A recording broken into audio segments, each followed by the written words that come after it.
Welcome, welcome, welcome to Sussex Champions, the podcast where royal narratives go to be stress-tested, side-eyed, and occasionally dragged with receipts.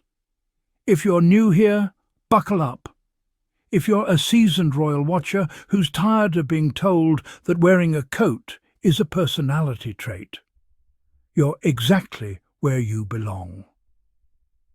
Today's episode is about the Prince and Princess of Wales, the soft, focused treatment they receive from the British press, and the latest attempt to turn absolutely nothing into a headline, grabbing "Will she or won't she?" international drama. Spoiler alert, she won't. Let's get into it.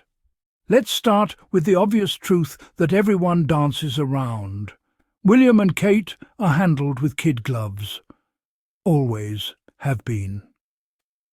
For more than 2 decades, Kate Middleton, now the Princess of Wales, has been infantilized by both the Windsor machine and the British media. She is written about like a fragile Victorian porcelain doll who deserves applause for the bare minimum. And when I say bare minimum, I mean wearing clothes, showing up somewhere, briefly smiling, standing next to her husband. The bar has never been low for Kate. The bar has been buried underground. Every appearance is framed as bravery. Every outfit is treated like a diplomatic masterstroke. Every long absence is explained away before anyone is even allowed to ask a question. And this matters because when expectations are this low, accountability disappears completely. Now here's the part that still doesn't get enough attention. Kate no longer travels for work, but she absolutely travels for vacation. Since the disastrous 2022 Caribbean tour, also known as the Colonial Photo Op from Hell, Kate's international work schedule has quietly evaporated. Let's list the facts. 1 trip to Boston, for William's Earthshot Prize, 1 trip to Jordan, for a royal wedding. That's it.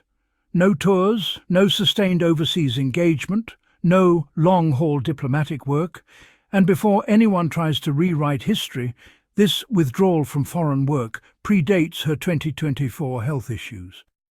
That's not opinion. That's timeline. Yet somehow this isn't framed as disengagement. It's framed as mystery, or strategy, or quiet strength. Amazing what spin can do. Now, let's talk about the latest media exercise in manufactured suspense. We've known for months that Prince William is expected to visit the United States around the 4th of July. That's not new information.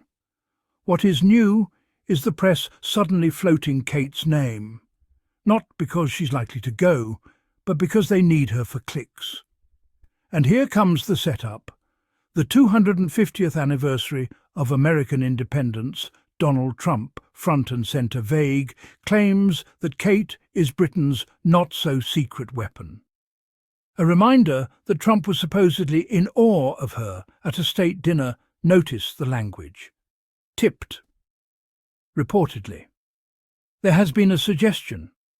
Translation: we have nothing. The reporting is deliberately slippery. On one hand, William's trip is penciled in. Kate is unlikely to attend. On the other, they keep floating the idea of a joint visit. They keep invoking her improving health. They keep dangling the idea of a big return.